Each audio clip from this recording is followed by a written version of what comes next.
Hi, this is Kathy with Duality Unfolding. So I have a reading for you for the month of May.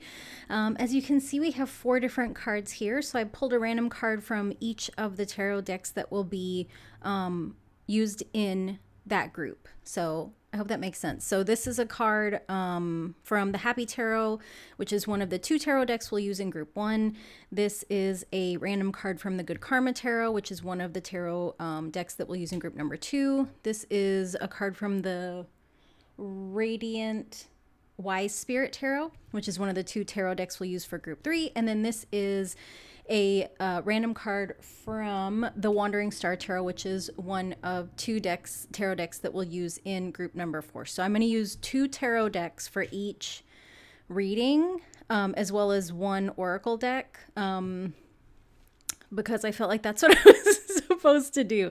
So in the past, if you watched my monthly readings, I would pull a card for like specific things, and I just didn't. It just didn't feel like that's what I was supposed to do this month. It felt like I just needed, Ben agrees.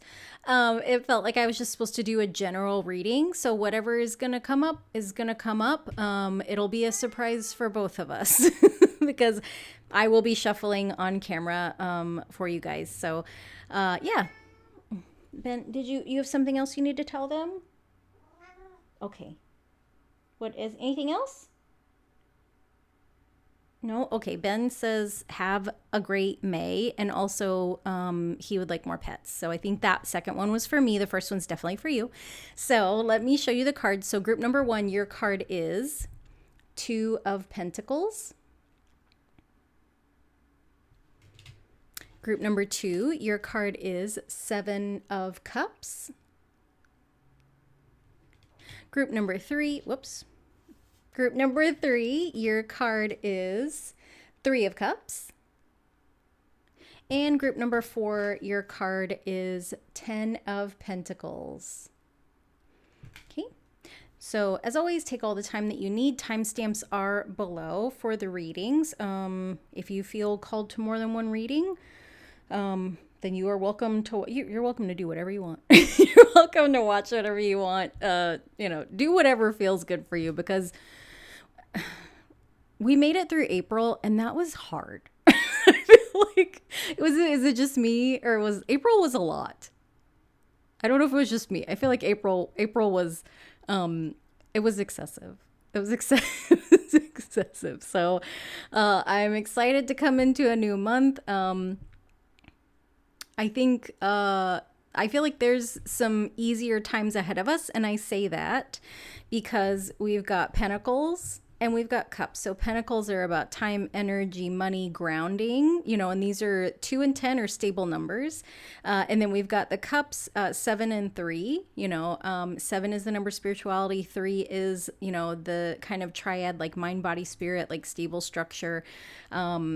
This overall, I feel like this is kind of maybe a little glimpse into, the energy of May. Also, if you're into astrology, there's a lot easier aspects happening in the month of May than there were in the month of April and the end of March. So yeah, again, take all the time that you need to pick your group. Timestamps are below. Thank you so much for watching. Thank you so much for being here, and I will see you in the readings.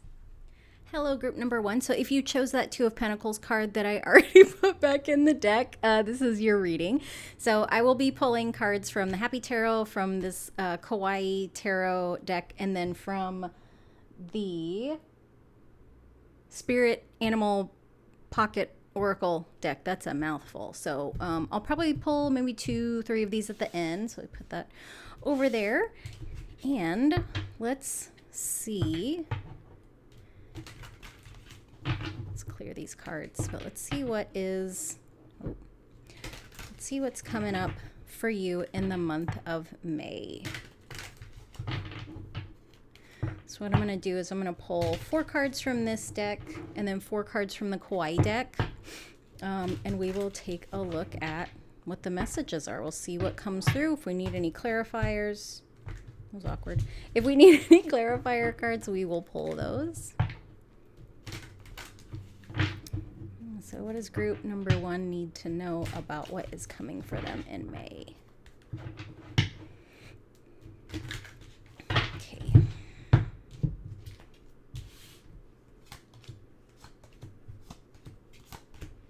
Okay.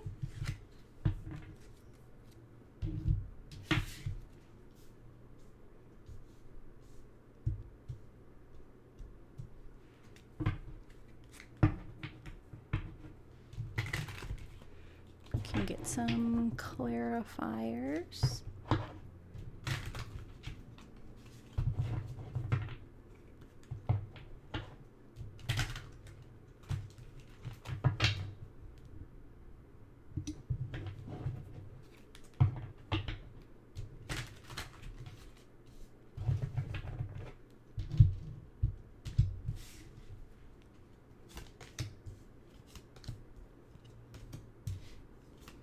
Okay.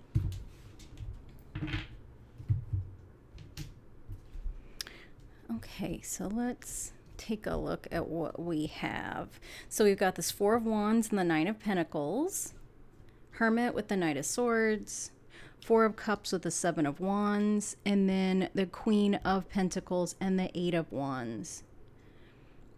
Okay.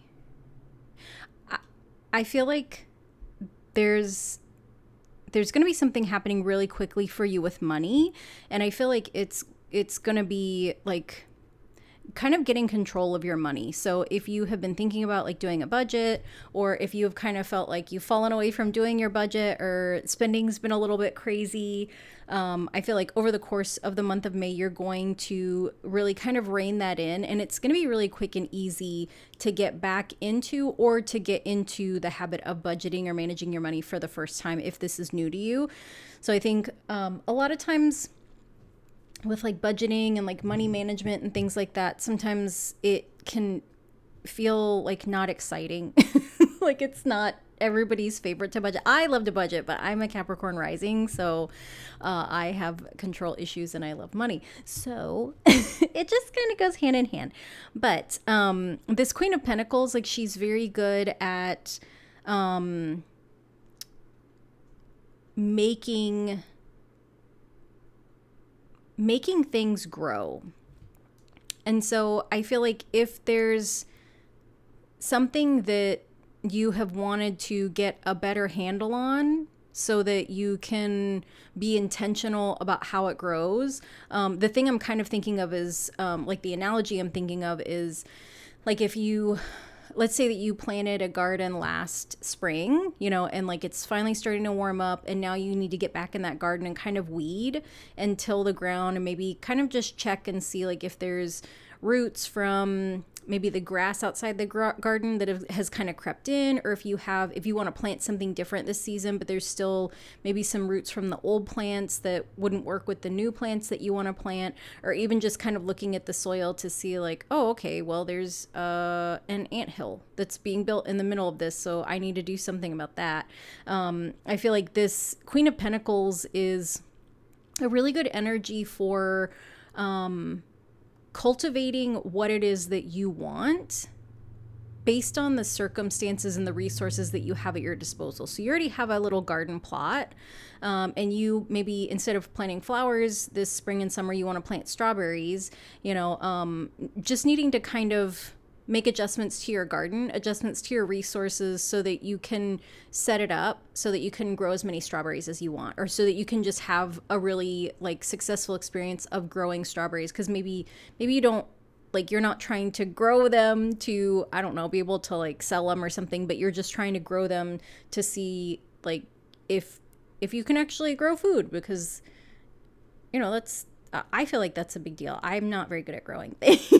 So, you know, there doesn't always have to be this like really hard end goal attached to things. Like we can want to try things just to try them. But, you know, Queen of Pentacles with this Eight of Wands. This Eight of Wands is about fast action, like things happening really quickly and easily. And I feel like with this Queen of Pentacles, like whatever it is that you want to shift, change, grow, create, start, rearrange, adjust, like this is a really, it's a really kind of expansive, I'm getting very much like Jupiter energy, like it's very expansive, the direction that you could be using this energy for, right? Because some of you will, want a budget. Some of you might want to garden. Some of you might just be looking at like how you manage your time, or like the people that you do and don't want to spend energy with, or where you want to invest more of your energy. So I'm feeling like this. I have my ceiling fan on. You're not, like, if you're noticing the cards are wiggling, it's because I have my fan on because it's hot here today. So hopefully that isn't weirding anybody out.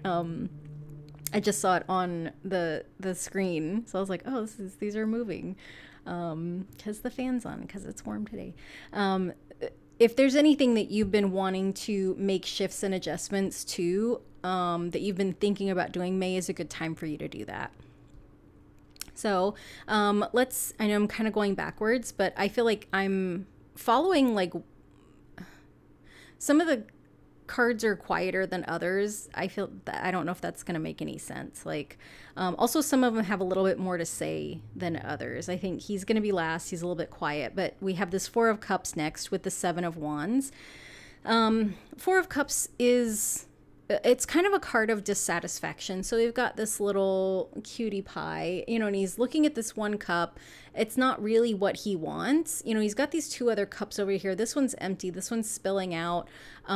We've got some hearts around here, but they're just, it's almost like they're falling away, right? Like this one's fallen down. This one's fallen down. These are kind of getting away from him, kind of floating away. And then we have God, source, spirit, an external something or other bringing in this other cup. And this is very full, right? And it's got a little bubble in there. And he can't see this coming. And what this feels like to me is that, like, you might have some dissatisfaction, maybe a little bit of boredom in your relationships. And there's been kind of some drama that has gone on. Like Seven of Wands is like this energy of needing to protect ourselves, like kind of being on the defensive. And so there might not be anything significant that's happened. It might just be that this could be energetic. Like you might just feel like you need to kind of make space between you and some of these relationships or these people. You might have seen people being involved in drama and you're like, no, I'm going to step back. I don't really like, this isn't really the vibe that I like. This doesn't feel good. And I feel like it's kind of like you saw something in one or more of the connections that you have in your life. And it kind of put a little bit of a sour taste in your mouth, but it also kind of caused you to reanalyze some things. Like, is this really what I want? Like, do I really want connections like this? Is this really, like, what do I even want from my connections? And needing to sit with it, and sometimes it's kind of heavy to realize that, like, okay, the things that I thought were great are not as great as I thought they were, because I'm seeing them with different eyes or different life experience or under different circumstances. And it kind of feels like I don't really have a lot of control over it. And so I'm just kind of in my feelings, right? I'm just a little bit like, I don't really like this and I don't really know what to do. And maybe there's not anything for you to do, right? Like, we can't control other people.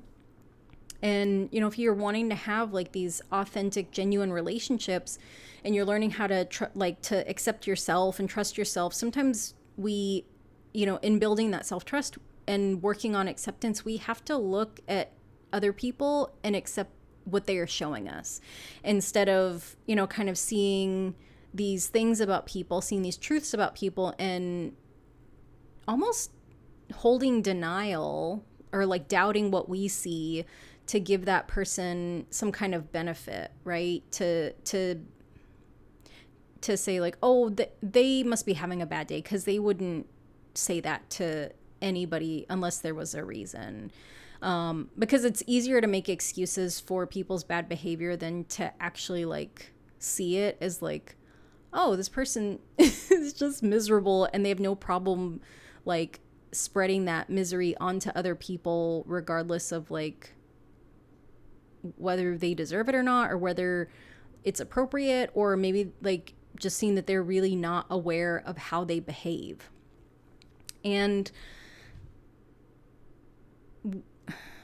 with this Seven of Wands, like that feeling of needing to kind of be on the defensive or protect yourself, what we can do, like a higher expression of Seven of Wands, is to kind of zoom out, to get higher ground, right? So instead of staying close to the fight, close to the drama, and trying to build up a wall to protect ourselves, what we can do is decide that we're going to climb up the hill a little bit to get a better, higher level perspective, right?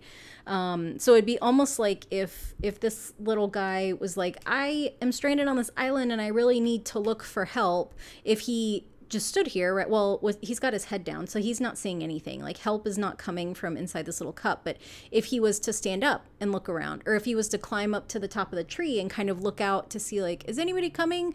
Like, even if he stood up and looked around, he would see that the universe is bringing him something. And so I feel like in the times that, you know, you're feeling dissatisfied in connections, and the times that you feel like you need to defend yourself, or you need to kind of posture for a potential battle, I feel like that I'm inviting you to allow that to be a nudge during the month of May for you to get a higher perspective, to go higher, to kind of remove yourself from the immediate situation and climb up your proverbial hill, or to kind of zoom out and try to like look at the big picture of things. That like, okay, these two people are having a fist fight right in front of me, and I don't like this and I don't want to break it up, but like maybe if I just like step back a little bit and like look at what's happening, then I'll see that like, oh, other people are looking at these two people fist fighting and they're just like in disbelief, because this is a wedding. Who has a fist fight in a wedding? And realizing like, okay, maybe I've normalized that this is, you know, these people's behavior, but when I look around and see how other people are reacting, like this isn't healthy. This isn't normal, and it's better for me to move on, walk away, make some space. Just to use another random example of a fist fight at a wedding. I don't know where this is coming from, but hopefully you get what I'm saying. So in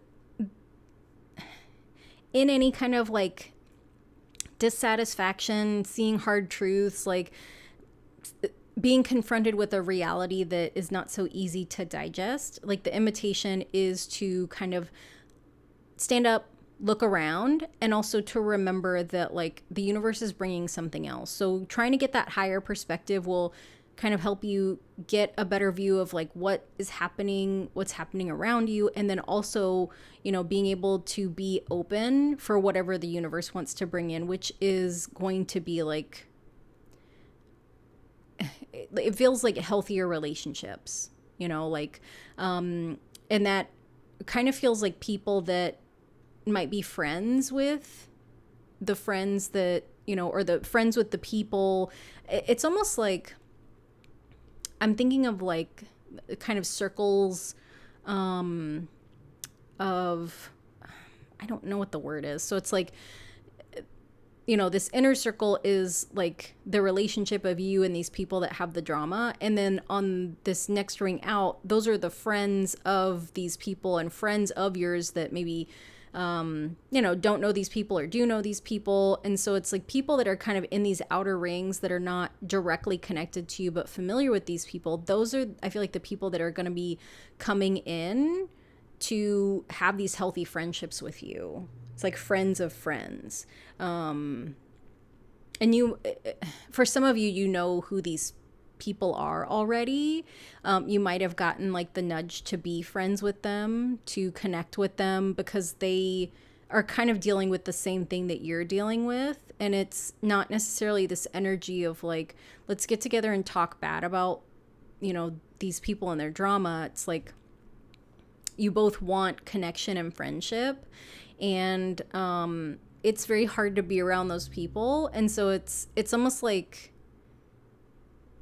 meeting someone that's from the same like part of the country that you're from when you both have like moved somewhere else, right? So it's like if you moved to Italy and then you met someone that is also from like Illinois, then it's like, oh my gosh, like this is, like there's enough familiarity here that like we can develop some kind of friendship, even if it's just, kind of surface level and cordial. Like we have enough in common, culturally, or we have enough of a kind of a background history that like it would be easy for us to connect in this, in this kind of foreign place. So next we're going to move on to this Four of Wands and the Knight of Pentacles. So the Four of Wands is a card of really stable like connection. So we've got these two people and it looks like they're getting ready for kind of a celebration, like a party. This person was carrying the basket, this person has the flowers, like they're kind of decorating, there's music. It's just really, really positive. It very much feels like Three of Cups in that it's like celebration energy, but with the four, it's this kind of stable commitment. So it almost feels like you, in the month of May, you're going to be celebrating some kind of like accomplishment, right? So this can be like a graduation, this can be a promotion, this can be a wedding, this can be something, it's some kind of significant completion that brings a celebration with it, right? I think for for some of you, this could be a divorce party. For others of you, this can be like a celebration around like leaving your job to start a new business. For others of you, this can be a celebration about like going back to school. Like I feel like this is a celebration around some kind of significant change in your life that is leading you to a level of independence, like financial independence and financial abundance. So, just to kind of use an example of like graduating from college, right? That like you graduated from college and you have a degree and like maybe you've got a job lined up and like now you can live on your own because, you're going into a field that pays really well, or you're living in an area of the country that has like a really reasonable cost of living, but like you're leveling up essentially, like because you've completed this thing, because you've made this decision, because you've taken this significant opportunity, it's going to lead to financial independence and abundance, which is really beautiful. And I feel like even for people like that are getting married, it's this kind of merging of, finances and resources and things like that. And it's like you're becoming independent from, your families of origin, or maybe independent from having to have roommates because you're going to be living together. So I feel like that's a really positive, beautiful thing. And then finally, we have this Hermit card and the Knight of Swords. So with our little Hermit, he's, the Hermit travels on this journey in order to really go in to this introspective time of like learning the self, learning what's important, what's not important, allowing things to fall away, really being intentional about the focus that we put our attention to. Like with this lantern, like he can't see very far, right? Like the lantern, he can't see behind him because really the Hermit he's not concerned with where he came from. He was already there, right? He learned the things he needed to learn before he moved forward. But the Hermit also isn't concerned with the far future. This lantern only lights, so far along the way. It's only a couple steps, along the way, and it's dark. And so it feels like I can't tell if you've been in this energy, if you're coming into it, or if you're coming out of it. But this Knight of Swords that's clarifying this Hermit card, I love that it has the little stars on it, which is not typical of a Knight of Swords card. But I feel like with this deck, there's a lot of little cute things, and so like these little stars are here, and it almost feels like as part of your Hermit journey, okay, I know what it is.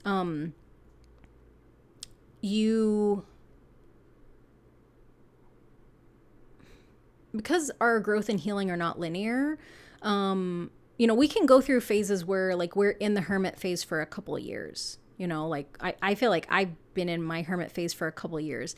And then we can go through times where like we spend a couple weeks in hermit and then we move out of it. And so it feels like for you, like you have been in the hermit phase for maybe like a couple weeks. And during that time, what you've learned from it, like you've learned how to find your voice, because this Knight of Swords, this Knights are about taking action, and the Swords cards are about like communication, mindset, words, speaking, writing, just any kind of communicating and thinking. It's very like mercurial energy. And so you might have had a tricky Mercury retrograde. Excuse me. That might have been what kind of pulled you into this hermit energy, because with Mercury retrograde, like we're invited to slow down. Things get a little wonky, like technology gets a little weird. Communication can be kind of difficult. Mercury was retrograde in Aries. Aries is a very direct communicator, but in retrograde, it has a little bit of a difficult time. Venus was also in Aries, which is not her favorite. So it was like everybody's kind of uncomfortable. I feel like in this Mercury retrograde, like the planetary energies were just a little kind of awkward and uncomfortable. And so it feels like this Mercury retrograde, this hermit phase that you were in, the purpose of you coming back into this hermit phase for a little while was for you to learn a new way of communicating. And it feels like with this, this Knight and Sword, it's very rigid, right? Like a sword, like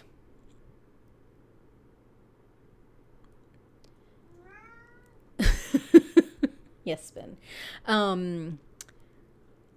Like a sword is heavy, it's dense, it's metal, it's sharp. We don't want to always communicate that way, right? It's very difficult for people to receive our words if they're heavy and sharp and weaponized. And so it almost feels like this Mercury retrograde hermit time that you went through in this Knight of Swords energy, you were learning a different way to communicate. You were learning how to add a little bit of gentleness and sweetness to your communication. And I feel like that's what these little stars are. You were almost like learning to balance. You were learning to balance the harshness of your direct communication with a little bit of sweetness, softness, tenderness, because we can be direct and we can be kind, right? That like, because I feel like the tricky thing with communication is that as people who are communicating to others, it's our responsibility to make sure that our message gets to them in the way that we intend. And so if your intention is to speak kindly to people, but when you use your words, you're kind of like jabbing them, there's a little bit of work that needs to be done in your delivery, right? Because the person receiving the message doesn't know what your intention is. They just get the message. And so I feel like what this looks like, being direct but being kind, like what this can look like is to say to someone like, I need to have a hard conversation with you. Can you let me know when you're in a good space to have that conversation? Because some people, like, they will panic and they're like, I need to have it right now. And then other people are like, I'm having a really terrible day. I can't do this today. Can we do it tomorrow? Or like, I can't do it this week. It's been bananas. Can we do this next week? Instead of just walking up to someone and saying like, hey, you're getting laid off in 2 days. All right, I got to go to this meeting. Because it's like telling them that they're getting laid off in 2 days is very direct. It's honest. It's truthful. It's factual. It's really like a stab in the gut. Instead of saying, hey, we need to have a hard conversation about, the future of your employment here. Let me know when you have time to have the conversation, because that gives them an idea of what needs to be talked about, but it also gives them space to kind of mentally prepare or to say like, no, I want to know now. Like, I need to know now. So I hope that helps. It's not that like you haven't been communicating the right way, because there really is not a right way to communicate. I feel like the hard thing about communicating as a human is that every single person you communicate with is a completely different audience. And sometimes we know our audience and sometimes we don't, right? Like I don't know most of you. And so, my hope is always that like my communication is clear enough that these messages come through and you get the message that you need from source, because I'm essentially like, I feel like I'm a radio that's playing a song that like God's source spirit chooses. But it's up to you to like turn the radio on or turn the volume on, or like to kind of make sure that it's quiet enough that you can concentrate, or even just be open to listening to the radio, right? Because there's people that don't want to listen to the radio that are never going to see this. But, it's communicating is hard as a human being. So I don't want you to feel like, oh, I've been doing it wrong, I'm a bad communicator. Like, no. Like you're learning and you're growing. That's what the hermit journey is about, is learning, growing, like improving, understanding, getting a different perspective, because the way the world works when we have like the light of day is way different than how it looks when it's dark and starry and we only have a lantern, right? Just like this hermit's journey would be way different if maybe his lantern was only attached here, or if he didn't have a lantern but he just had a burning, like a little burning stick. Like it would allow him to see different things. So learning, growing, like doing our best. I don't know why I felt the need to say that, but if you're feeling like you're a bad communicator, you are not. Communicating is very hard. Being human is hard. Like, let's just be honest. Like, being human is really weird and it's hard. So these are the tarot messages that came through for your month of May. So let's look at, I want to get like a couple of these little, okay. A couple of these little animal cards. Let's see who else wants to come out. Anybody else? Anybody? Okay, so the first one we have is 48, which is Porcupine Spirit, which is time for beginner's mind. And then we have Turkey Spirit, give with gratitude and grace. And we have Seahorse Spirit, watch and wait. Okay, so I feel like this Seahorse Spirit, watch and wait, is very much connected to this kind of relationship connection energy. Time for a beginner's mind. I feel like it's connected to this kind of shifting the way that, like, almost like shifting course, right? Like, because you're going to be making some kind of change. Like we talked about, like there's adjustment, improvement, whatever it is for you around time, energy, money, that's going to happen really quickly. And I think looking at it from a beginner's perspective, like looking at something with new eyes, can be really helpful. I feel like this one goes with the communication thing, because the when I saw this card, I heard in my mind, somebody saying like, "You little turkey," which is like so random. But also, when we go through a lesson and somebody kind of calls our attention to like how we've changed and grown, like sometimes it can be hard to hear, right? That like, for someone to be like, "Wow, you lost so much weight. Like, you look great." It's like, "Oh, thank you for the compliment. But like, how did I look before?" And like, it doesn't mean that you didn't look great before. Like what they're saying is like, you look great now. And I feel like when we can look back on how much we've grown, improved, changed, it's easy for us to like judge ourselves, right? To be really harsh with that past version of ourselves. Or we can choose to have gratitude that, like, I'm so grateful that I learned this because I didn't see it before, right? And so it's also giving grace to our past self. Like our past self thought that they were doing their best, and they were doing the best that they could with what they had at the time. And as we grow and change and learn, we have more resources available to us, and so our best looks different because like we are changing, because we are, you know, adjusting and becoming a little bit different. So yeah, just give yourself a little grace if this message was a little bit hard for you. And I feel like with this, you know, like this is just, who isn't grateful for, like, you know what I mean? Like completions and coming into financial abundance and independence. So yeah, group number 1, this has been your reading. So I hope that you enjoyed it. If you did, I would love it if you would like and subscribe. I want to say thank you so much for letting me read your cards, and thank you for being here, and I will see you next time. Bye. Have a happy May. Hello, group number 2. So if you chose the 7 of Cups card, this is your reading.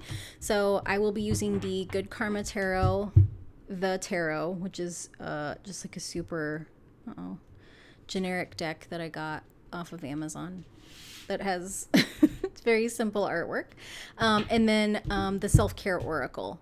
So let me put this over here. We'll pull a couple cards from the Self-Care Oracle at the end, but what I'm going to do is I'm going to pull 4 cards from this Good Karma Tarot, and then I'm going to pull 4 clarifiers from the tarot deck, and we will take a look at your reading. I'm going to talk through it, and then I will pull some Self-Care Oracle cards at the very end.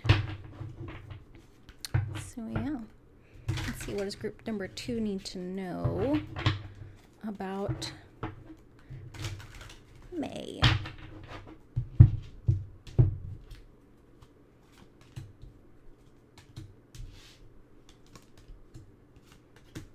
Okay.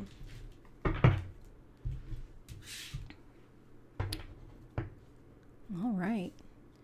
It's got a lot of wands.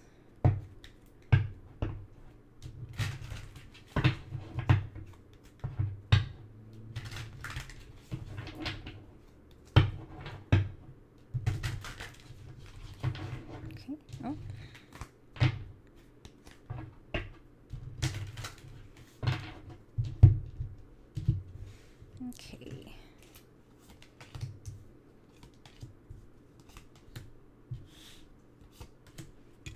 Okay.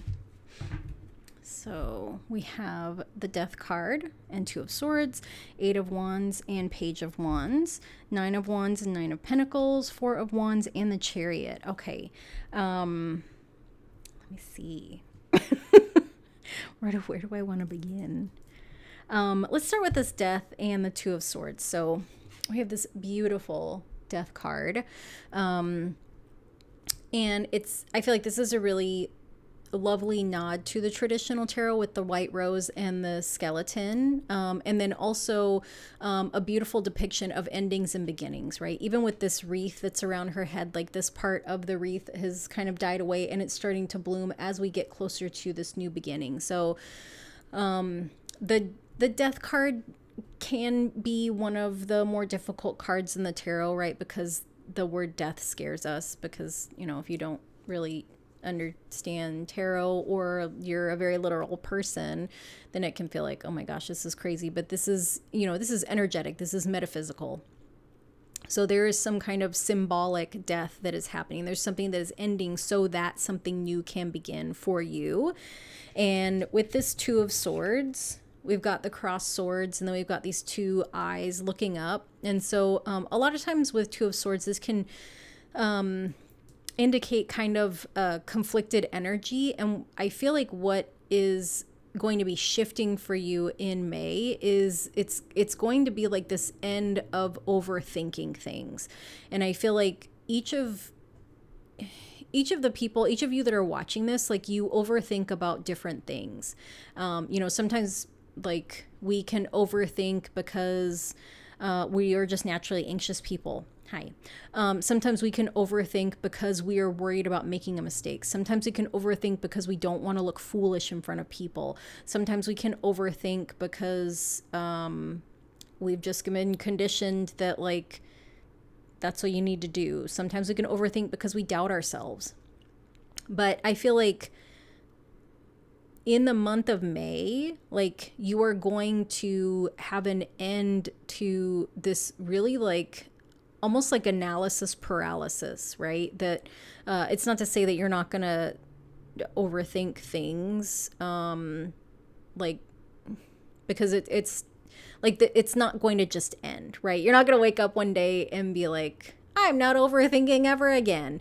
And I feel like for lots of you, you really won't notice this until someone else points it out. And it almost feels like what this could sound like being pointed out to some of you is like, wow, you seem so much more relaxed, or like, I love that you're not worrying about things the way that you normally do. And it's like, you might not even notice it. I think that for some of you that overthink because of anxiety, you might have a couple times this month where you realize that you're not anxious, and that might make you a little bit anxious, you know, to realize like, oh, I can't remember the last time I was really worried about something like that. Well, that's weird. Now I'm worried that I'm not worried. No, I'm not worried. I'm fine. So, you know, the death energy can, I mean, it's a major arcana card, right? So it is very significant. And this shift in overthinking is very significant, and it will be very significant, but it is not something that like you're going to notice right away, right? It's going to be something that you're not even really aware of, you know, just like when you started to overthink. Like if you try to think back to the time when you first started to be an overthinker, like you kind of can't, right? Like I think for some of you, like if you have really significant trauma, you can probably point it back to that trauma. But for most of us, you know, it's like, sorry, I feel like this is a very personal example, but like, if you were to ask me like, when did your metabolism change? I would be like, I don't know, but I know that it has. Like there's much evidence that my metabolism has made a significant change, but I can't look back and be like, oh, on May the 4th, like, no, I don't know. I remember the time before when I used to be able to eat whatever I wanted. And now I am very aware of the time now that like there are many things that I can't eat often, because there are lots of negative repercussions in the metabolism department for me.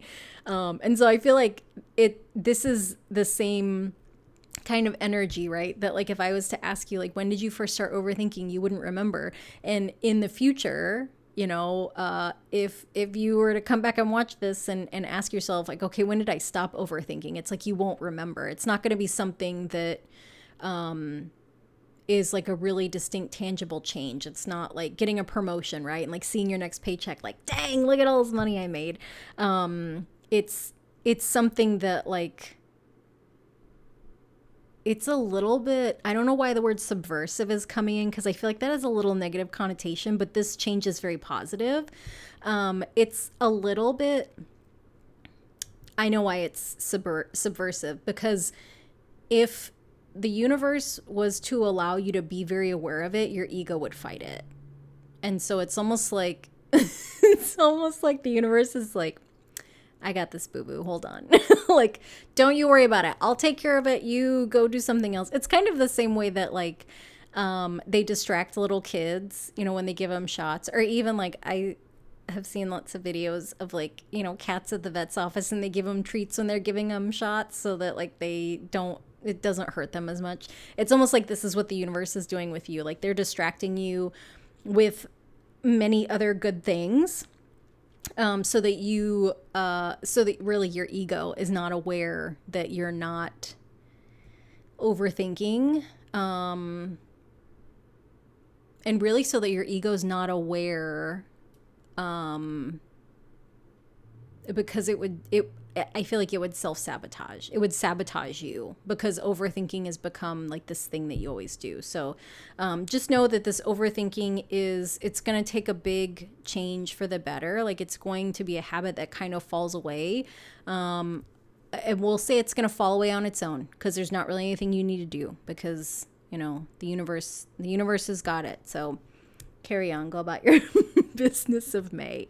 And I can see that there's lots of things that are available for you, especially this next one here. So 9 of Wands is, a lot of people call this the Wounded Warrior card, because typically the 9 of Wands, like the person has a bandage on, like they've been kind of through some battle. Like we can see with her hand on her head, like she's just over it. She's like, this is ridiculous, like this is unnecessary, it's excessive, I don't want to be part of this, it's nonsense. There's something really difficult that you have been going through, and it's coming to an end. Like with this 9 of Pentacles is a card of financial abundance as well as like independence.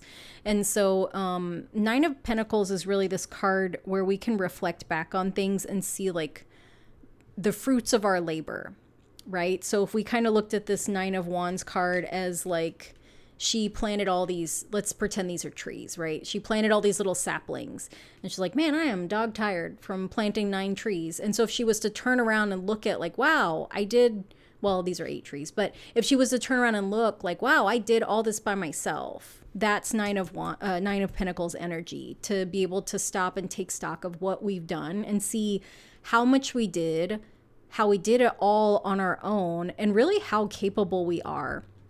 So as you're ending this kind of difficult thing, I feel like for some of you, this is work, for some of you this is relationships, for some of you this is just kind of like life stuff, right? Where it's like property taxes and then like another random adult thing, and then you got a flat tire and you had to get that fixed, and like something happened with your house, your apartment. It's like just kind of random life stuff that has just been kind of like coming at you, and it's not anything that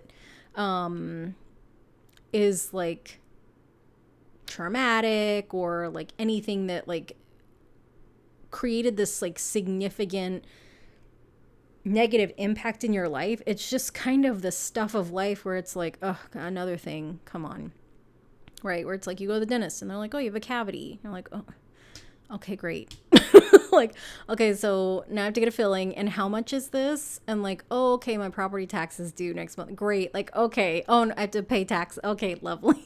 So it's like, it's not things that are like super surprising, but it's just like, all right, and this, and this, and this. And so, as you're coming to an end of all this, or really like this is wrapped up, like there's not any more hard things coming in May, but during the month of May, you'll be able to reflect back on all of this stuff that you went through to see like, dang, I handled a lot. Like I took care of business, and I deserve a little treat, like a nap, or, like just something nice for myself, or maybe, just giving myself a break from all the adulting stuff that I wanted to do in May. And maybe we'll leave that till like the second half of May. Like maybe we take a little break for the first part of May.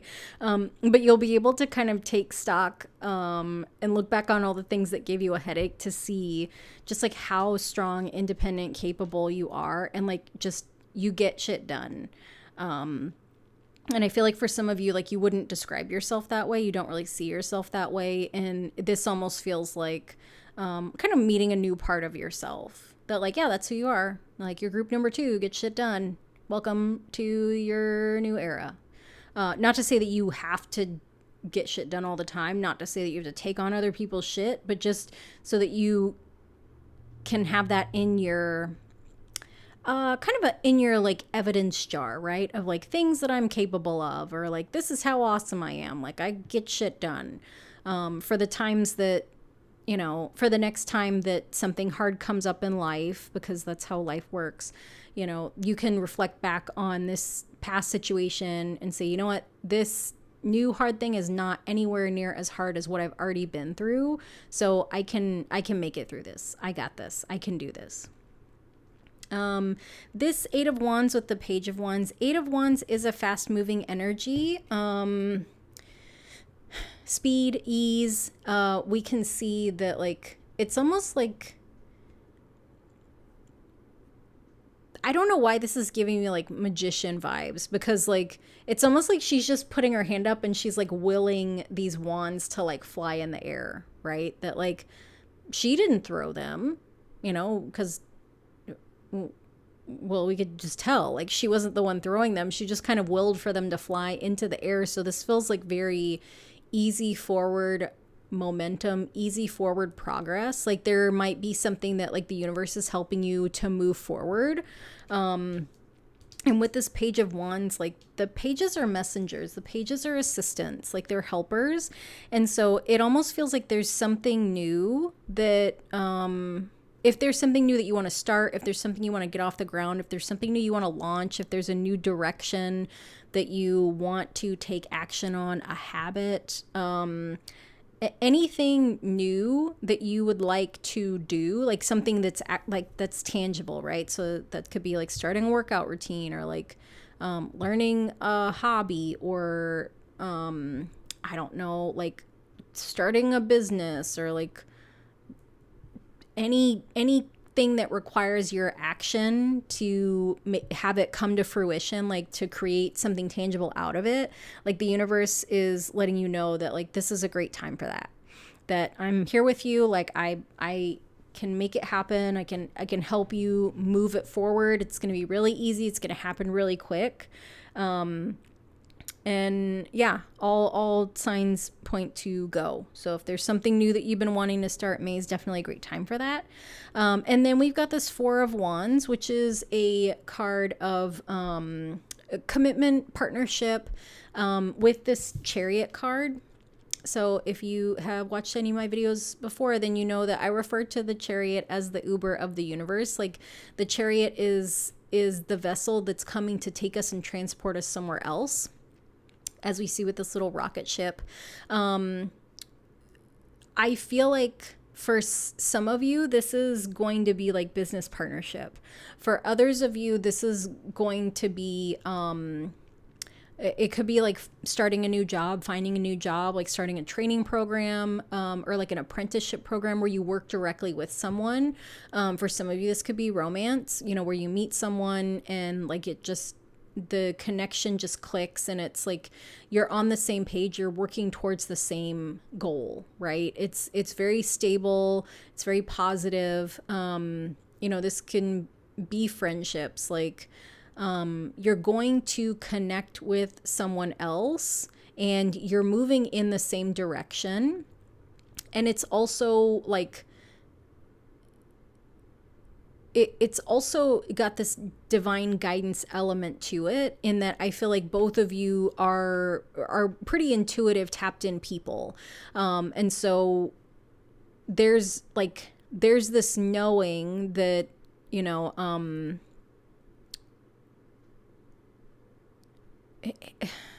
I feel like it's kind of hard to explain. Well, maybe the imagery is like this sun / moon face, like how it's light and dark, right? That like the sun and moon coexist, even though we don't normally see them at the same time.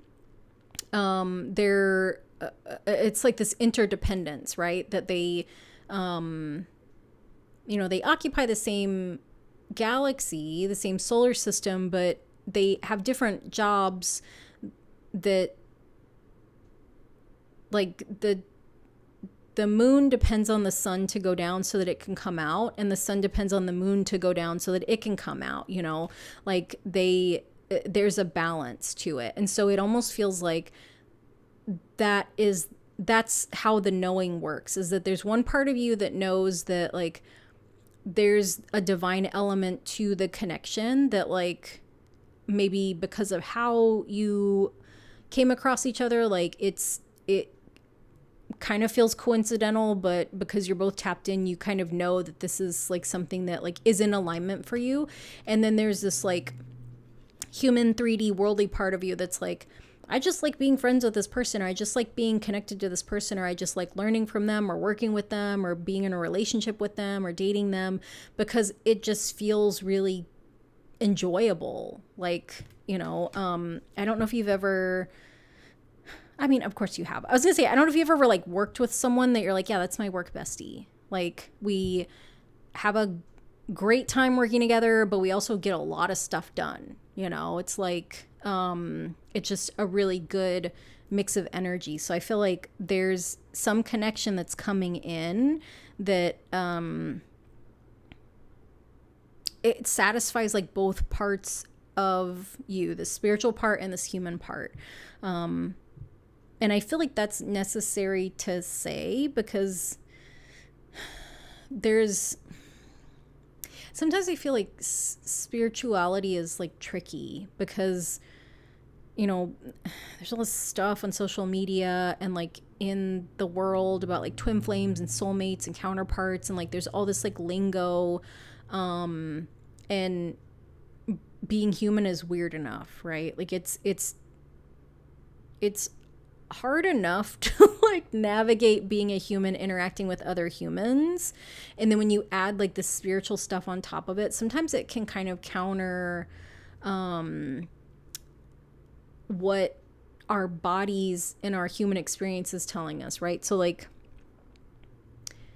you can read some spiritual things that are like, oh, your twin flame's going to come into your life at like a really tumultuous time, and they're going to push you to your limits, and that's how you know it's going to be your twin flame. And it's like, okay, well, also you can date someone that is not good for you, that pushes your boundaries to the limits, and that's not a healthy relationship. That's toxic, right? So it's like, it can be easy to confuse those things, right? That like, because I've seen a lot of stuff about like twin flames, or like they're supposed to be really difficult, triggering relationships, and it's like, that sounds horrible. Like, why would you call that in? And it's like, oh, that's your divine counterpart. And it's like, why would my divine counterpart come into my life and like fuck shit up? Like, why would they do that? Like, that sounds evil. That doesn't sound divine in any way. Like, I feel like a divine counterpart is someone that, I don't know, like helps you to become a better person, even if they don't stay in your life the whole time. And maybe my understanding of twin flames is not great, because it doesn't make sense to me. And so like, I will be honest, I haven't really done a lot of reading on it, because every time I look at, any of the information, I'm like, ooh, that sounds unhealthy. Like, this sounds a little toxic, coming from someone that's had many, many not great relationships. So maybe I'm not the person to say this, but I feel like it's important that there's a balance between the two, because when you're a spiritual person, you can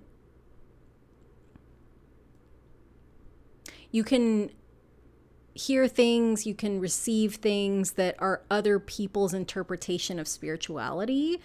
And then when we feel something in our body that like feels like, when we are in the presence of somebody that like their energy feels really good, we feel calm, we feel relaxed, we feel accepted when we maybe share something we're a little bit vulnerable about, like those are all really positive indicators that it's a healthy relationship. Just like or that it's a safe person for us to be around, at least, for that time, right? Things could change and we can decide, okay, now I feel really anxious and judged and they're screaming at me and this is not good for my nervous system, and now it's time for me to leave because my body's telling me this is not good. Versus having the internet say like, this is your twin flame and like they are going to punch you in the face because they love you. Like, no, that's not how, in case you didn't know, like that's not how love works. Like, love is not getting punched in the face. That's not I know enough about love to know that is not good.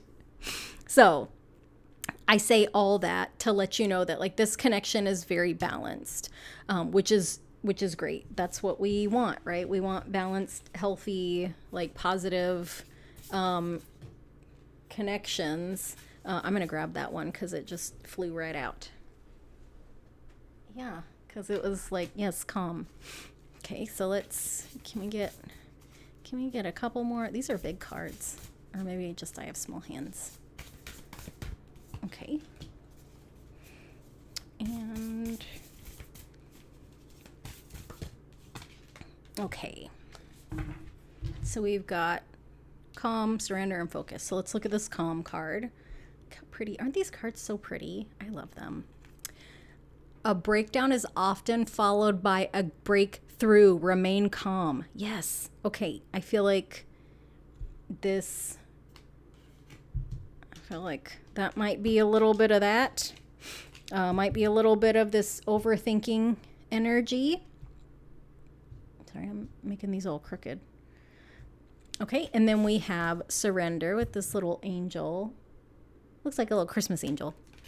Oh my gosh, look at her slippers. I can't. Okay, surrender. Stop trying to control life. It gets in the way of divine intervention. Ooh. Okay, I think the overthinking. I'm feeling like this is definitely connected to the overthinking. And then focus. Absolute yes list. This little kitty. Cute. If you focus on what you don't want, there's a good chance you might get it. Focus on what you do want instead. Yes. Yes, yes, yes. Yeah.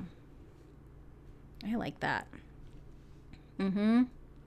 So just know that really difficult time that you went through, break through, remain calm. Focus on what you do want, on these positive connections, on, releasing the things that no longer serve you, and then trusting divine intervention, that you don't need to control and overthink things. So yeah, group number 2, this was your reading for the month of May. I hope that you enjoyed it. If you did, I would love it if you would like and subscribe. I just want to say thank you so much for letting me read your cards, and thank you for being here, and I hope that you have a great May, and I will see you next time. Bye. Hello, group number 3. So if you chose this 3 of Cups card, this is your reading. So I will be pulling tarot from the Radiant Wise Spirit Tarot, the Erenberg Tarot, and then we'll pull a couple oracle cards from the Spirit Junkie Oracle deck. Put this over here. So I'm going to shuffle these. I will pull 4 from here, and then I'll pull 4 clarifiers from the Erenberg Tarot. So let's find out, what does group number 3 need to know about May? Okay. Whoops.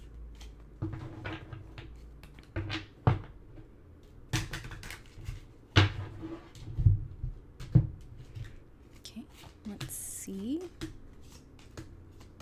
Nice. Let's get some clarifiers.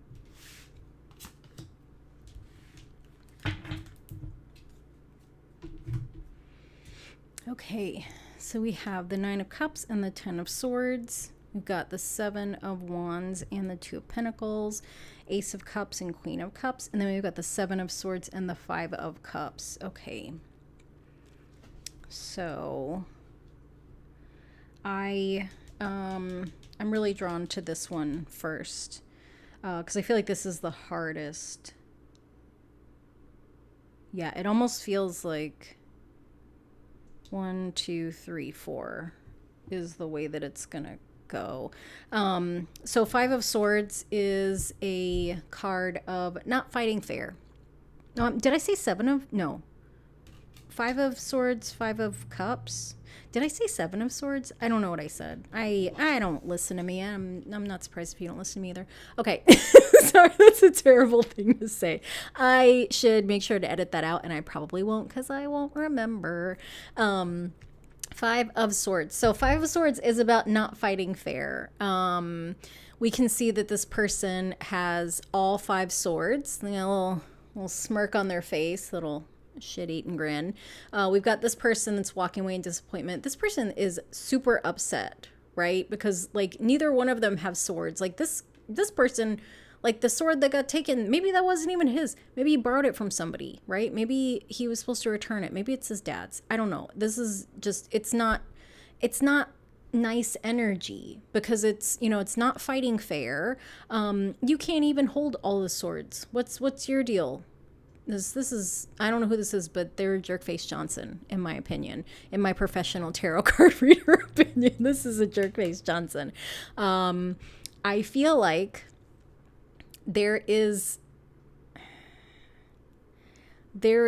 someone that you are, this is hard. You're seeing some true colors. Five of Cups is a card of grief. It feels like you're seeing somebody's true colors. They're not great, and you're realizing that you have to let go of them. And it feels like it feels hard. It feels hard, like that realization where, I don't know why I was thinking about this last night or maybe this morning. My sleep's been really weird, but it's been weird for months. I think I was having a dream that so weird.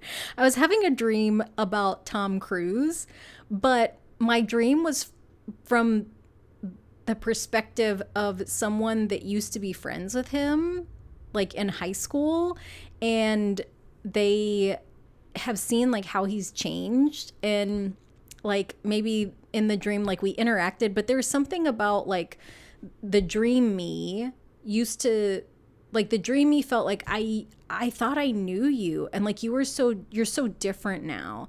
And I think like the weird thing that was coming into my mind when I woke up was like, why do we expect people to be the same? Like, why do we take the snapshot in our mind of like who someone is for this small pocket of time, and then we don't ever allow them to change? But I feel like also this energy is like when you've known someone for a really long time, or you thought that you knew someone, and like they go through a change, and you see who they've become or how they've changed, and it's like, oh, we fundamentally do not have the same values that I thought we did. Maybe we never did, but like this hasn't come up because it didn't need to, right? And so it almost feels like this, it feels very similar. If you might not be into politics, because I feel like tarot and politics, not really the same space, but maybe. When Trump ran for president the second time, and a lot of us found out who voted for him the first time, and it was very surprising. like I feel like almost everybody that I know has someone like in their, even if it's like in the far peripheries of their circle, like their grandfather, or like maybe even a parent, or like a coworker that, you know, was like, I voted for him the first time, but I'm not going to vote for him again. And it's like, you voted for him once? Like, it was just like the shock, right? It feels like that same energy where it's like, I thought that I knew you, but I didn't ever really need to know you in this context before. And now that the context is here and I'm getting to know you, like, we are not the same. Like, you are not who I thought you were. And I can't, I don't know what to do with this, but I can't do this. I can't move forward in good conscience, knowing what I know about you now.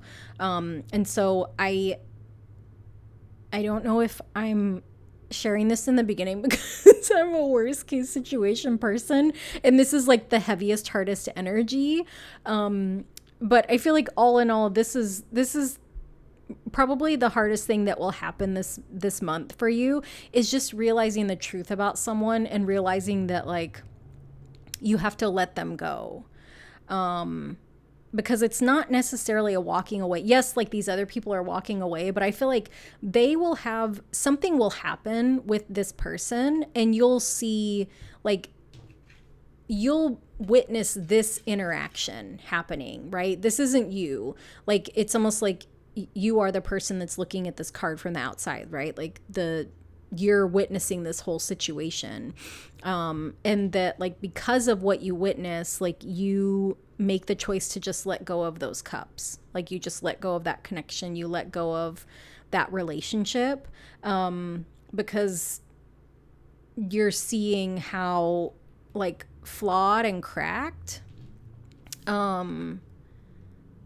it now is because of what you've witnessed, right? That, like, this cup really isn't usable, you know what I mean? Because, like, we can see this crack goes all the way down here, but, like, you can't put your mouth on that part, right? Like, you can't really even, you might not be able to fill it at all, right? Because, like, the crack goes so deeply, and it's like, okay, well, I just have to let that go.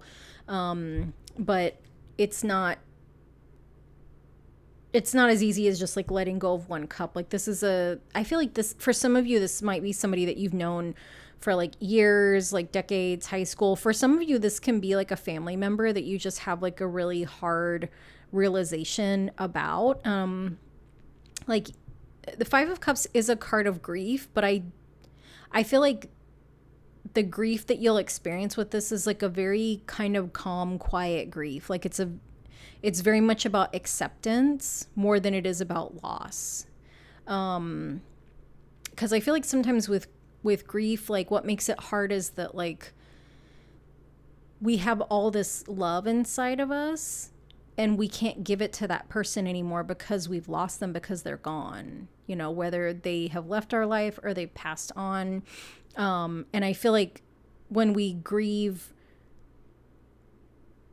a loss that's rooted in accepting the reality of something, it's a different type of grief. You know, it's like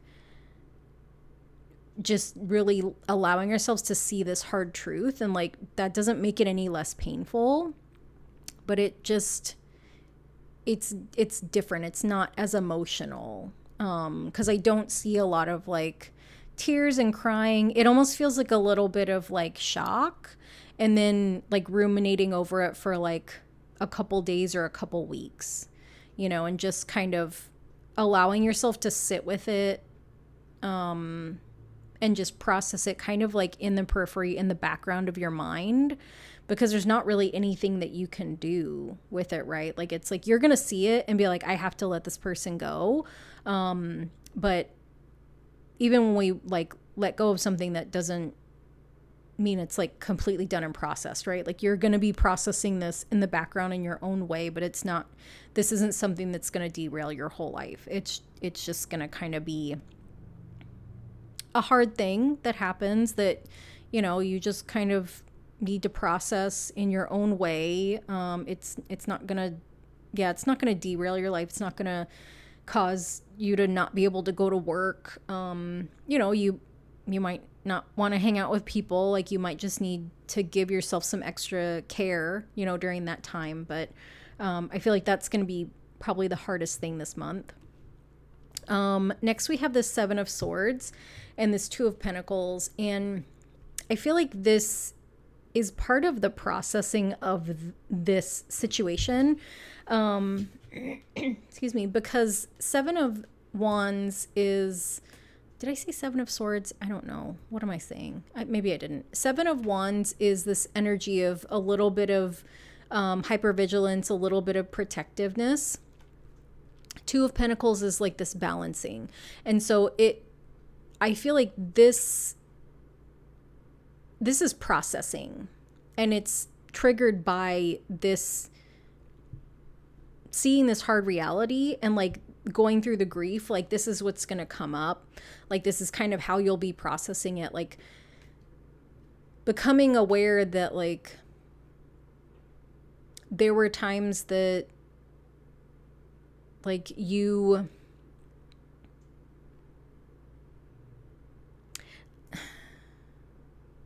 not even there were times, like, seeing this reality about this person, it almost triggers you to become a little bit mentally hypervigilant about the relationships that you still have in your life. Like it's almost like, okay, what am I not seeing about other people? Because there's this part of you that doesn't like the unexpected.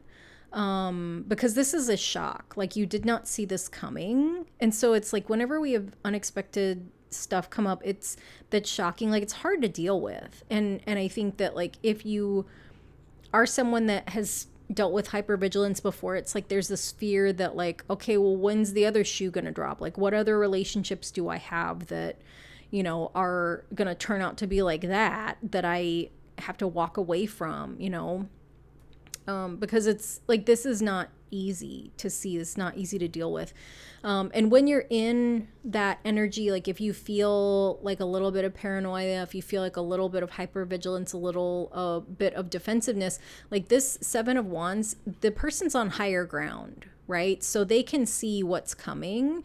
And I feel like the invitation with this card is we can either be scared and wait for things to come to us, or we can try to give ourselves a better vantage point.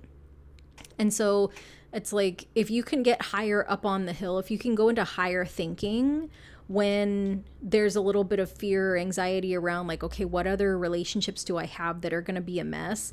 That's going to help you balance out. I can't pick this up. That's going to help you balance out what you actually need to see. Like this energy of like kind of getting a better perspective, zooming out is going to help you see, because like this coin that's right on their nose, this issue that's right on their nose, like they can't really see very far, right? Like they might be able to see if they're able to balance this coin, but this is just right in their face.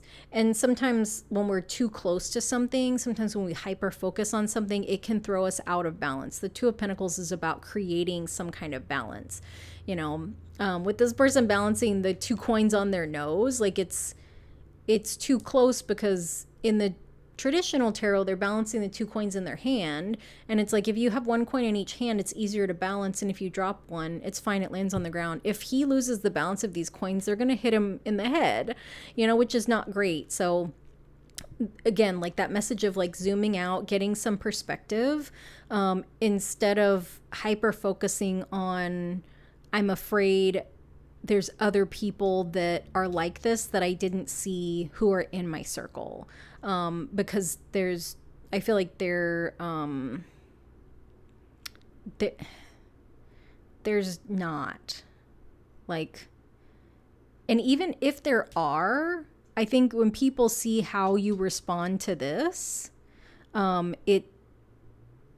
if there was any other energy like this around you, it's going to flesh itself out. And it's not that there's not going to be like this big public display of like, I can't believe you, blah, blah, blah, but it might be something as simple as like, hey, group number 3, I thought you and Five of Swords always go to brunch on Sunday. And you might be like, yeah, there's some things that happened and I just feel like they're not the best person for me to be around anymore. So I had to make some hard decisions to take care of myself. And it's like, oh, okay, group number 3 they are aware of their boundaries, and they put themselves first, and that person might also be like, oh yeah, in their mind they might be like, oh yeah, I heard what Five of Swords did. Yeah, that makes sense. Yep. So then this Nine of Cups, this is a card of, it can be a card of overindulgence. We've got this person sitting here very happily with all these 9 cups behind them. I don't want to make any assumptions, but they might have drank them all themselves. Or they might just be hoarding them, themselves. They're like, hey, look at all these cups that I collected, or like, all these bottles of vodka that I drank, or whatever. But this is a little bit of overindulgence, right? Because one person doesn't need 9 cups, whether they have things in them or not. And then this 10 of Swords is a card of endings. Like, Ten of Swords is just like it's like a hard stop. You know what I mean? Like, because if we look at this umbrella, like if a sword came through your umbrella, the umbrella does not work anymore, right? Because it's going to have, especially a bunch of swords, it's going to have holes in it. The water's going to get through it. Like the fabric needs to be taut for the umbrella to actually function. So if it's ripped, it's not going to stay tight. And so it feels like if there's been any kind of overindulgence habits that you have been partaking in, it could be overeating, over drinking, overspending, like anything that you're doing in excess. There's going to be something that puts a hard stop to that. So let's say it's, and this isn't something that's going to be super, super detrimental. It might just be that like maybe you have been enjoying all the yummy foods even after the holidays, because why not? And so now it's time to change to your spring wardrobe. But unfortunately nothing fits. So it's like, okay, do I want to buy all new clothes for the spring, or do I want to rein in some of that excess so I can fit back into, you know, these shorts or whatever it is? Yeah, I feel like this is a little bit more of like, this isn't anything detrimental. This isn't like, you know, you're over drinking and you get a DUI. You might have a close call. But like, this isn't anything really harmful, but it is going to be something that you're like, oh, okay, I got to change this habit. And then finally, we have this Ace of Cups and the Queen of Cups. So Ace of Cups is a message of love coming in. The universe is bringing you just some extra love, sweetness. And we have this Queen of Cups here. It feels like, to me, the universe is bringing you things and saying, and asking you, are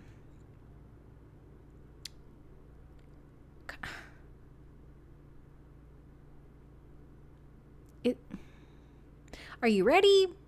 Like, is your cup full? Are you ready to receive this? Because like this Queen of Cups, she's got a lid on her cup, right? And so the handles are these little mermaid arms, and so it kind of looks like one of the hands is under the lid of the cup. I can't really see on that side, but this Queen of Cups, like her cup is closed, and so the Queen of Cups is usually a very giving, nurturing person.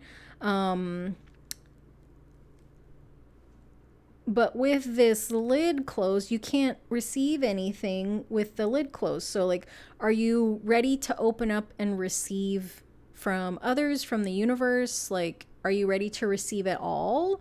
And if you're not, then I think the work of this month, and maybe just the question that the universe is asking, is like, why aren't you open to receiving? What's blocking you from receiving? Like what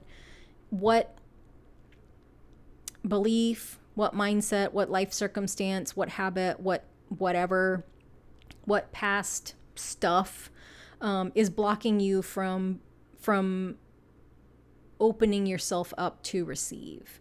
You know, because we have this overflow, right? It's like it's all pouring out, and then there's the sprinkles, and there's like the water here. It's the universe is like, it's this endless flow of like love and compassion that the universe wants to bring into you, but you, for some reason, you can't receive it.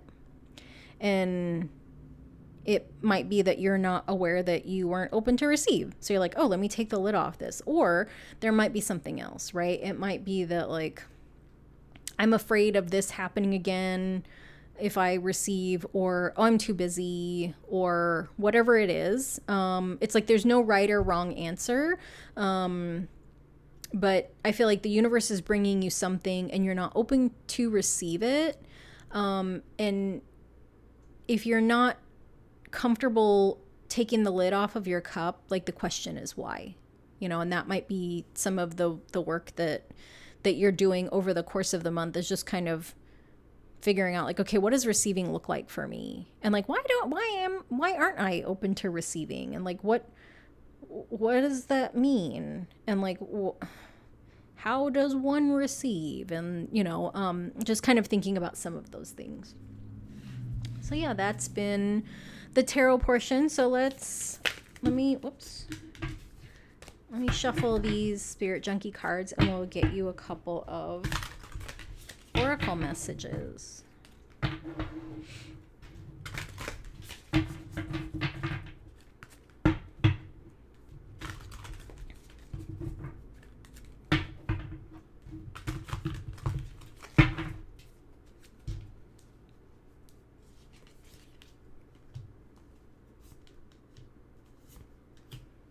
Okay. Okay. What? I welcome healthy, loving relationships. Yep. This one belongs right here. I think we all collectively agree on that. Owning my power inspires others to do the same. I am not afraid to shine. Yes. And my power lies in my peaceful presence. Yeah. Ben agrees. He says, yeah. Yeah. Oh, I love this for you.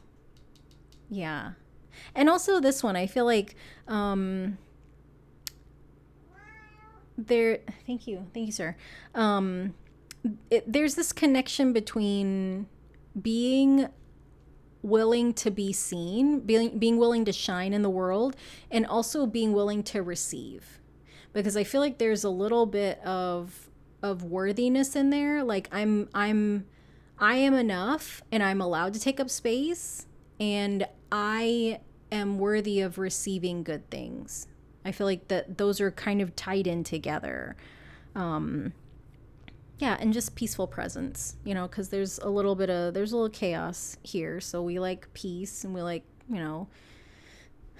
some healthy, loving relationships and some peacefulness for sure. So yeah, group number 3, this has been your reading for the month of May. If you enjoyed it, I would love it if you would like and subscribe. I want to say thank you for letting me read cards for you. Also, thank you for being here and watching this reading. And I hope that you have a beautiful May, and I will see you next time. Bye. Hello, group number 4. So if you chose this 10 of Pentacles card, this is your reading. So I will be pulling 4 tarot cards from this Wandering Star Tarot, 4 clarifiers from this Yoga Tarot, and then I'll pull some oracle cards from this little, what is this? Sorry, the little guide deck. Okay, so we'll do that at the end. So let's shuffle these cards and do it terribly. Excellent self. Okay, so let's see, what does group number 4 need to know about May?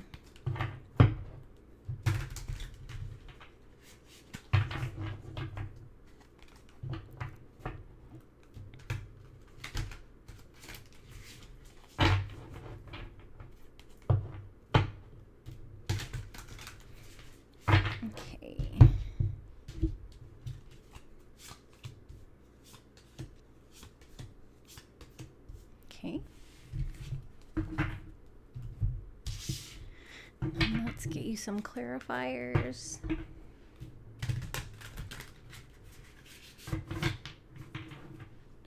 Interesting. I feel like this is a bonus card because it says yes at the bottom. Like it doesn't have a number. Very interesting. Okay, sorry. Focus, self, focus.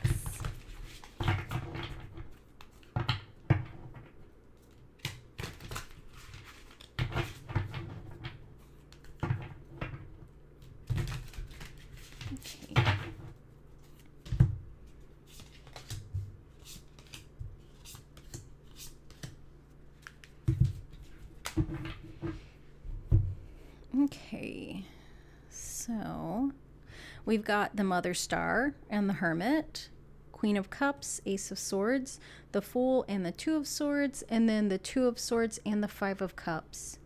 Interesting. So I'm going to read this as together. Sorry, I'm getting pulled over here. So I think we're going to start with this Mother Star and Hermit card.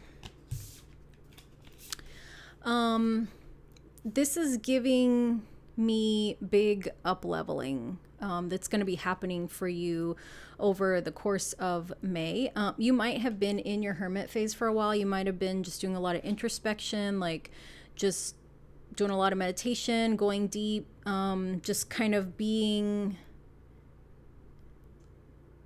with your own energy, but also being open to God, Source, Spirit, like the divine, to bring in some messages for you. With this Mother Star card, she's got this kind of stained glass behind the crown chakra, and the third eye, like behind her head. And then this cat's got this third eye here. Like, I just feel like there's some really big, like, spiritual, I don't want to say it necessarily like a spiritual awakening. It might be like something like a small spiritual awakening for you. I feel like you were already awake, aware, tuned in, but I feel like this is like an up leveling. Like this is like a software update after a period of just really kind of hiding away from the world, like disconnecting from the world, like it almost feels like there was, during this time that you were in your hermit phase, like what I'm seeing is like that you're like on your phone and like you're scrolling through social media and you'll get like a couple posts in and you close the app and it's like, this doesn't feel good. Like kind of looking at stuff and it's like, this doesn't matter, or this is too chaotic, or like, why am I wasting my time on this? Or like, whatever. I don't care. I don't want to, I don't like it. It's almost the same energy as like a child that has eaten all their dinner, but there's like one vegetable that they don't like and they just are kind of pushing the plate away. Like, no, I ate my broccoli or I ate my salad. I don't like these peas. I'm not going to eat. No, I don't want them. And like just pushing them away. And like, it's really like, it's not from this place of being like a stubborn child, like, ew, I don't eat that, but it's like that's no thank you, like that's not for me.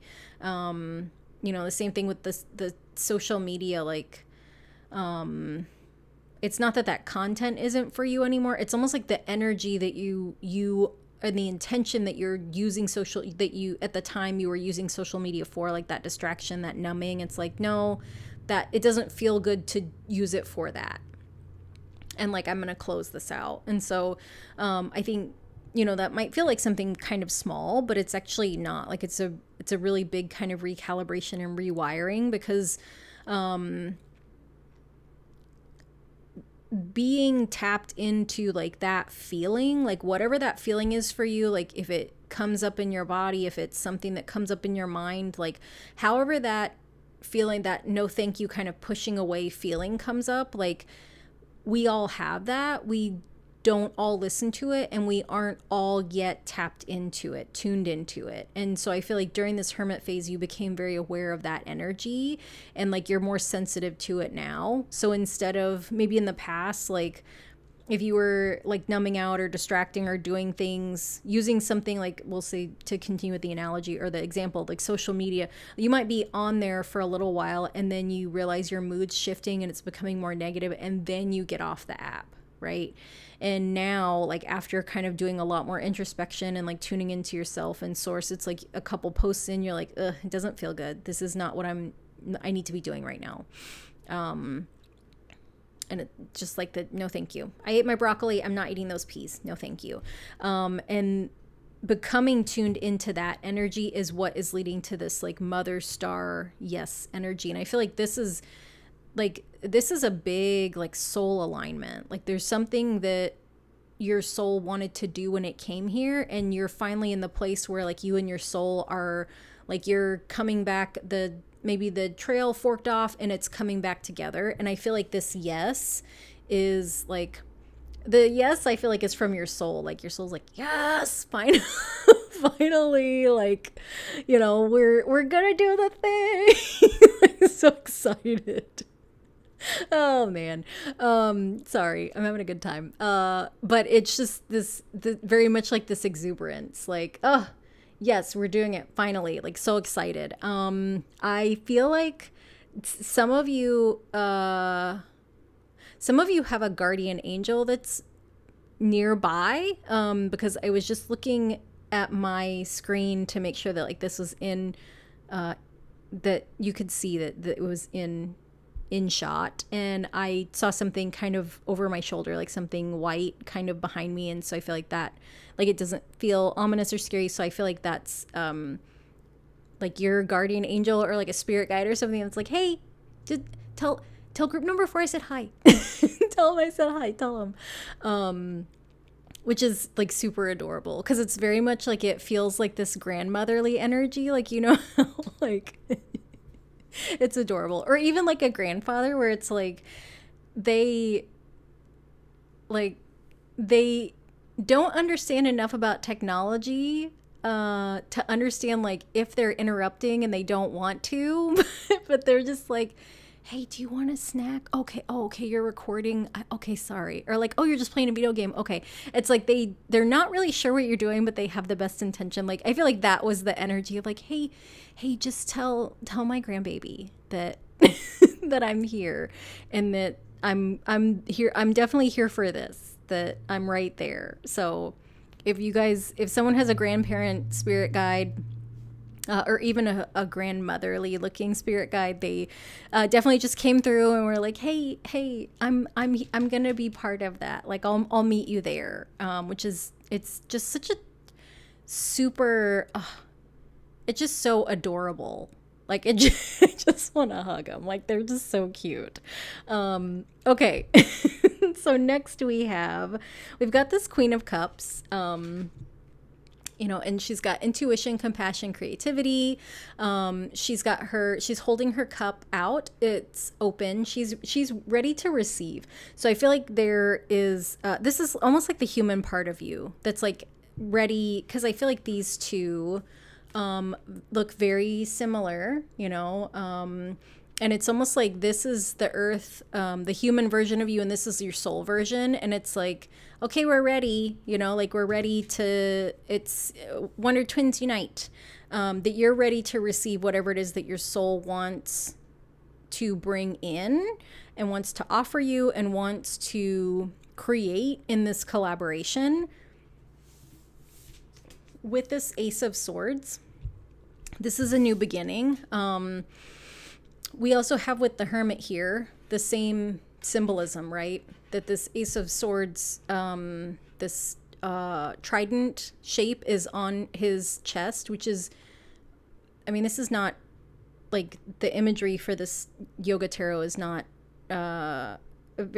it's somewhat traditional. It's like a nod, but it's also not, right? It's because the Hermit's usually in a robe, and this marking, like matching the Ace of, it's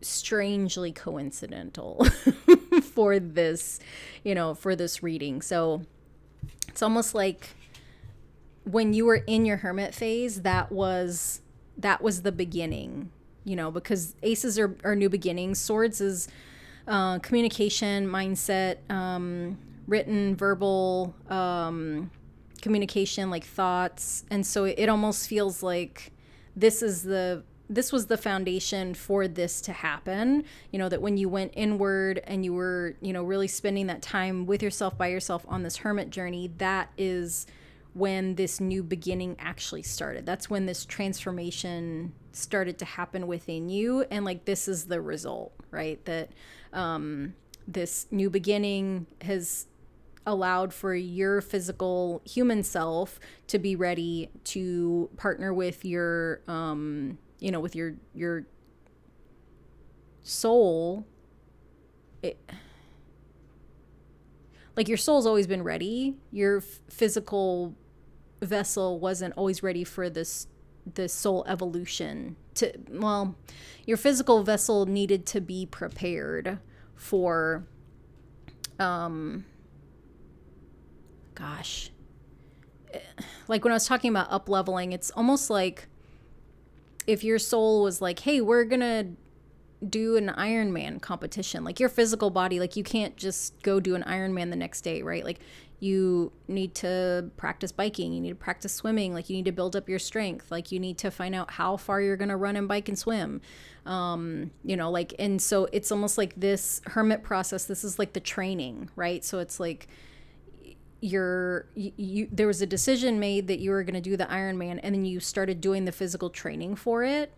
And now it's like you're ready to actually go and compete in the Ironman, which is like your soul's, it's part of your soul's evolution. It's part of like what your soul path contains for you to get to, not that soul evolution is a place, but this Ironman is part of your soul's evolution. It's a step in the evolution. Yeah. Not to say that you have to go do an Ironman. I mean, unless you're into that, but just for example's sake. Yeah, so this is really powerful, significant.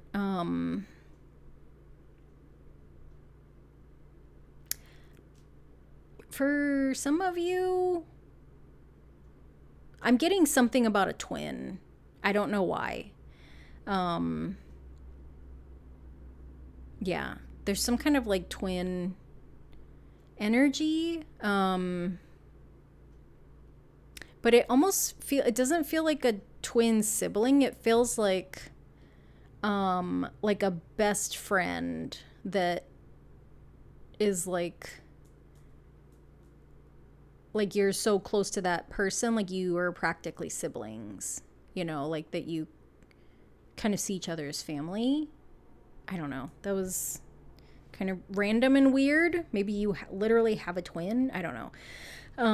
Okay, so let's move on to this next part.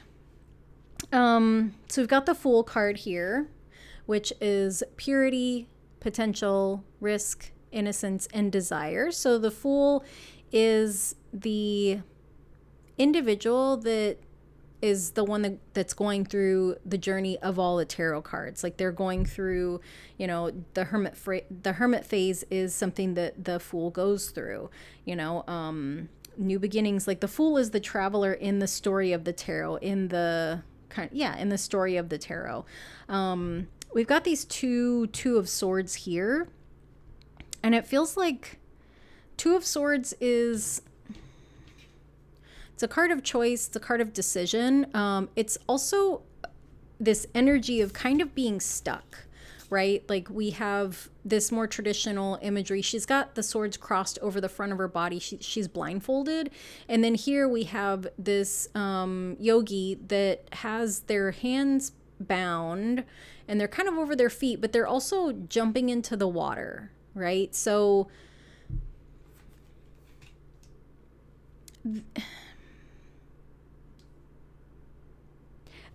there's some kind of, I'm like, what I'm hearing is like Houdini. It's a magic act, right? That you're jumping off the cliff and you're going into the water and you're all bound up. And, beneath the surface, you're untying yourself. And this is like this unfolding, right? The Five of Cups is a card typically of grief and loss. But when we look at this person, like it's more of a surrender and release. Like there's no sadness, there's it not really grieving. We've got this like almost like shoulder stand pose, it's a very difficult pose. Like you would need to be really experienced to do this. You'd need to be very strong and experienced to get out of this, to be flexible enough that you could pull your feet through, but it almost like this is giving me like a before and after. And it's almost like what I'm getting is there's going to be some new beginning that happens in May that to the outside world is going to look very foolish and crazy. Like, why would you jump off a cliff with your hands bound? Like, this is dangerous. This is scary. But this is the behind the scenes, right? Where it's like you're making a decision, like you've got the tools that you need. You're going inward. You're focused on what is best for you. You're making a choice. You're making a decision. And it's leading to this unfolding, this surrender, this kind of like unfurling in a way of like who you are. This is all very abstract. It's very like, it's really kind of hazy and hard to see. I don't know if it's because this is so big that like it's not something that like this is going to be unfolding for a while, right? So this is not like you move to a foreign country and that's it. You live in France for 6 months and it's cool. You know, like this is much bigger. This is like trying to become a citizen of another country because that's where you want to live forever, right? So it's like there's this unfolding process, right, to kind of figure out like, okay, how do I get citizenship? And like, okay, I have to get a job, and like what kind of job, and like how do I own property, and like where would I like to live in this country? And like this is very this kind of flow of things, like it's a ripple in the pond. Like this is the pebble getting dropped in, you know, like this is the pebble getting dropped in, and like this is the first ripple and the second ripple, and then this is like, I feel like this represents that the ripples will be continuing for like a really long time. That this choice you're making, this step that you take, I feel like it's because of this this kind of crazy thing that other people think that you're doing it has really far-reaching effects for your life. That like, I feel like this is something that you'll look back on 10, 15, 20 years from now and be like, I'm so glad that I did that thing that everybody thought I was crazy for doing. Because it's exactly what I wanted, and this turned out so much better than I ever dreamed that it could have. Oh, this is a big deal. This is a big deal. Yeah, this is just lovely. This is lovely. So this is a really big, significant life change for some of you, which makes sense. We've got 2 major arcana here.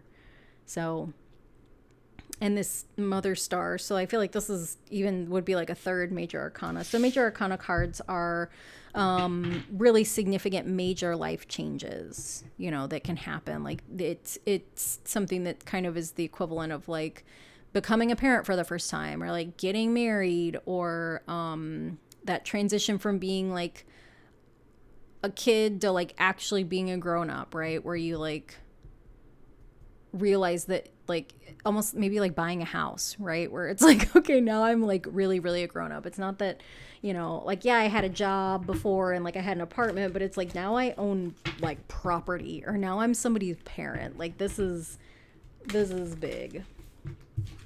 So I'm gonna pull a couple of these cards from the little guide deck and see what wants to come through.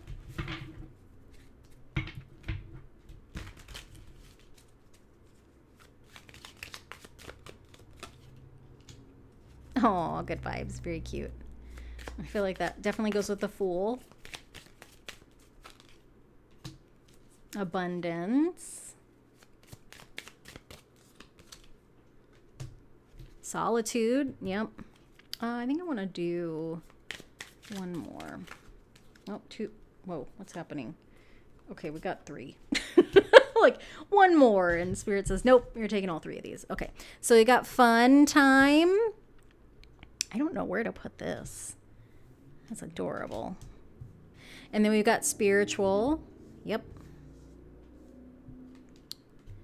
And then we've got serenity, which I feel like is very much this is very much like serenity energy, right? Where it's just like kind of trusting that, you know, it'll be fine. We'll get out of this. It'll be okay. This solitude, spiritual, definitely. Like, oh, it's like, this is gonna be fun. So I feel like people are gonna be like, what are you doing? This is so crazy. And you're like, no way, this is gonna be great. It's gonna be the best. And it is. It's gonna lead to a lot of abundance and serenity and good vibes, good times. It's gonna be great. So yeah, group number 4, this has been your reading for the month of May. I hope you enjoyed it. This was a really, really fun one.